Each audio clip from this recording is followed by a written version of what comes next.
I'm Larry Farver, and let's queer up politics. Unearthed yearbook photos show anti-trans Georgia Republicans dressed in drag as teens. According to reporting by The Advocate, U.S. Representatives Buddy Carter and Mike Collins, both outspoken critics of transgender rights, appear in archival yearbooks from the 1970s and 80s wearing dresses and wigs. The images were verified using names, schools, graduation details. The revelations come as Carter and Collins compete in a Republican primary to challenge Democratic Senator Jon Ossoff, who's an LGBTQ plus ally. The voting will take place on May 19th.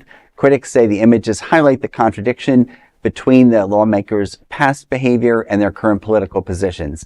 Both have supported legislation restricting transgender rights, including measures targeting gender-affirming care and transgender participation in sports.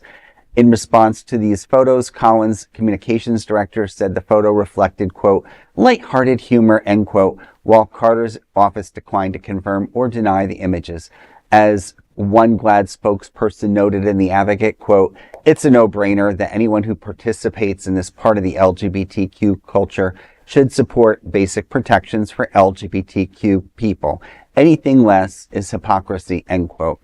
Well, there's a lot to be said about that. You know, we look going back, George Santos, we look at the famous or infamous video with Rudy Giuliani and Donald Trump wooing her. I mean, you know, and there's many more.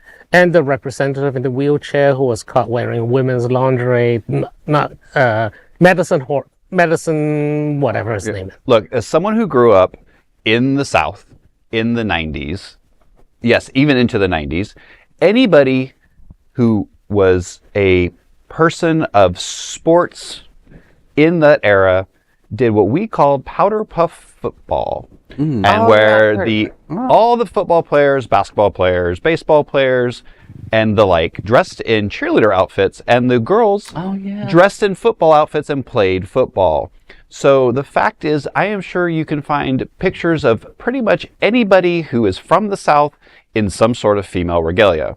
Unfortunately, these people, while they are doing it, the story says, participating in the LGBT culture, they're not doing it that way. They're doing it in tongue-in-cheek fun by making fun of women. Because if you've ever been to one of those events, which I had been to several, because again, I grew up in the South, they are not out there being ladylike. They are out there making a fool of themselves. So even their actions back then were not anything to be, respectful of the women. They were making fun of them. Because those same people were making fun of me for being gay, even though I wasn't out. No, I appreciate you noticing how the GLAAD called it like LGBTQ culture. And I'm like, GLAAD, sometimes less is better. Sometimes less is better. Like, one, I agree on the sense of like, kids, especially high school kids, they dress up and play costume, and that's not the same thing. But at the same time, if you want to say like, well, would you be violating these new drag ban rules? That's fair, because the way they're written is so arbitrarily like, well, if you wear a couple items of the other gender, we're talking about like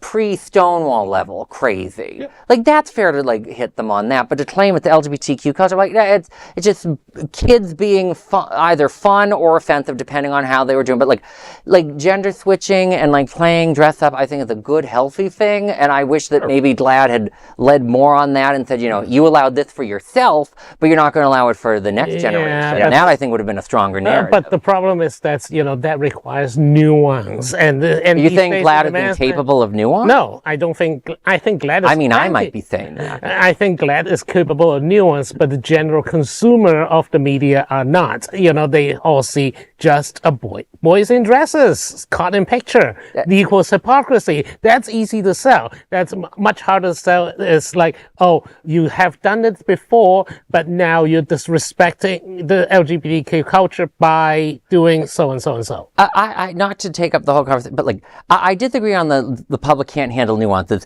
If the public can handle making 1-hour thought pieces on YouTube about the whole complex narrative of Game of Thrones or the Star Wars or whatever it is, they can handle the basic nuance of boys in dresses versus what's happening to trans people and drag queens. And well, let's talk about drag queens. I mean, and trans people and how they are. I mean, these people. I mean, I always say, I think it would be true to say that I'll rather have 10 straight allies than one anti-gay man who's in the closet. Because they always, these people who participate in the culture, and I'm not talking about these two, I'm talking about in general, LGBTQ people who participate in the culture and yet actively advocate against us in public while doing crap in private, like certain Carolina senator, are particularly harmful to us because of the not just rank hypocrisy on their part, but they know what the weaknesses are, and they're trying to stick it to us. You know what? One last note on all this. There's one other thing we can also know. Looking at the polls, neither of these two are going to be a U.S. senator. Right. And I'd like to reiterate, just because you find a picture of somebody who dressed up in an outfit when they were young doesn't mean that at that time they were an ally. It doesn't mean at the time that they weren't making fun of people. It doesn't mean at the time that they weren't homophobic or throwing kids into trash cans because they thought they were gay. It literally just means that they were dressing up, thought they were funny, thought they were cute, and got caught on camera.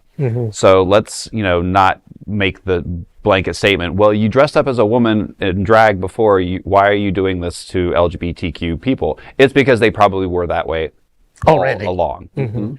People just don't switch in the middle of a midlife crisis to become homophobic all of a sudden. So, can I say one last thing?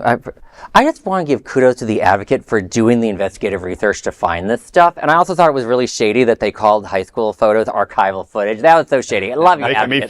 Making me feel old, for sure. Ancient. Ancient. Well, there is no other queer nonprofit media platform like this in the entire world. Support our LGBTQ stories by sharing them and subscribing to Queer News Tonight.